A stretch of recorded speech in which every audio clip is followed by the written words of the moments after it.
Okay, here's a pretty detailed drawing of diuretics, so you're going to have to kind of go through it fast to be able to get everything done.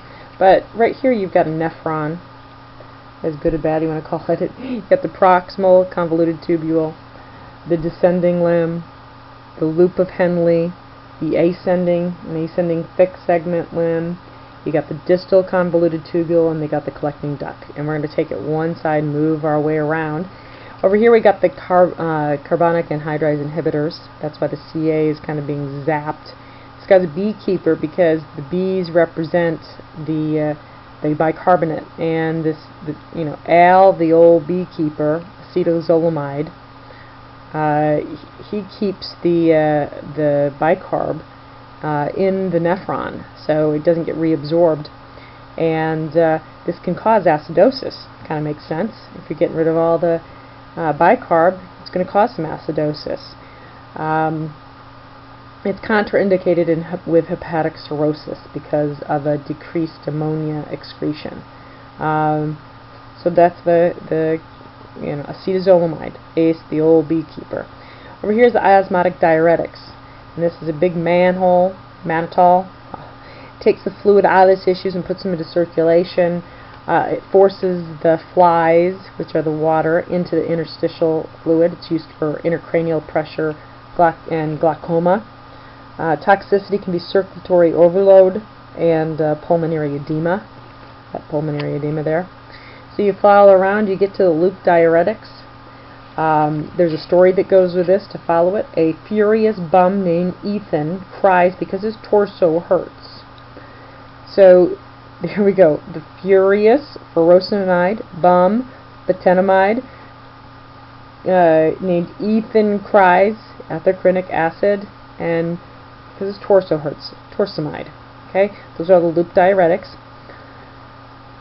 The contraindications with furosemide is if there's a sulfa allergy. It's very much like a thiazide, and the thiazides can't be used for sulfa allergies either. The other side effects with ethacrynic acid is ototoxicity. But what the Loop Diuretics do is they stop the potassium, which is the pigs, the chloride, which is the chickens, and the sodium, which is the steers, from being reabsorbed back into the body.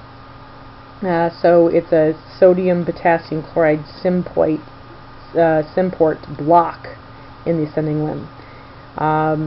It's used for hypertension, heart failure, pulmonary edema, but the toxicity can be hypokalemia and hypercalcemia. You can have too many cows. Now we move on to thiazides. You've got some pictures here. You got Clorox and water Clorox and Indicar and an Enzone.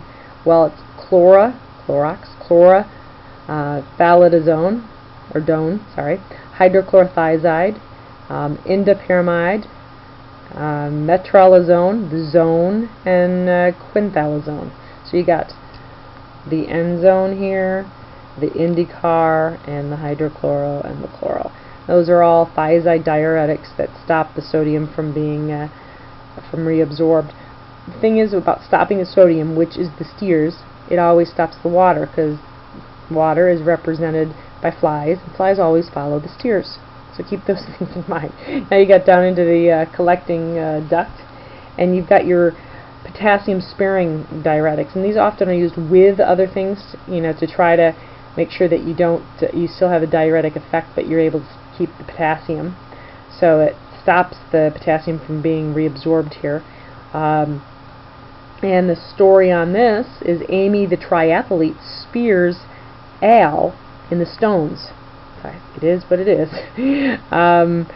Amy, amiloride, triamterene is the triathlete, spears spironolactone, and the aldosterone, as these are aldosterone blockers, and aldosterone, Al in the stones. And one of the side effects of spironolactone is gynecomastia, so there's a bra here.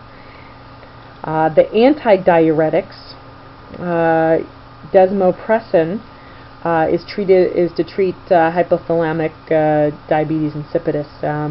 It will spit out a lot of ADH, which actually is opposite. It'll maintain or retain fluid. You got lithium, which will can cause nephrogenic diabetes insipidus, and you've also got the meclocycline, which chews up the ADH. It blocks ADH action. So lithium and the meclocycline are used for SIADH. The toxicity can be nephrotoxic. That's why there's a kidney there. Redo this whole story over and over and over. If you know exactly where each one of these work, you could probably answer quite a few questions on exams.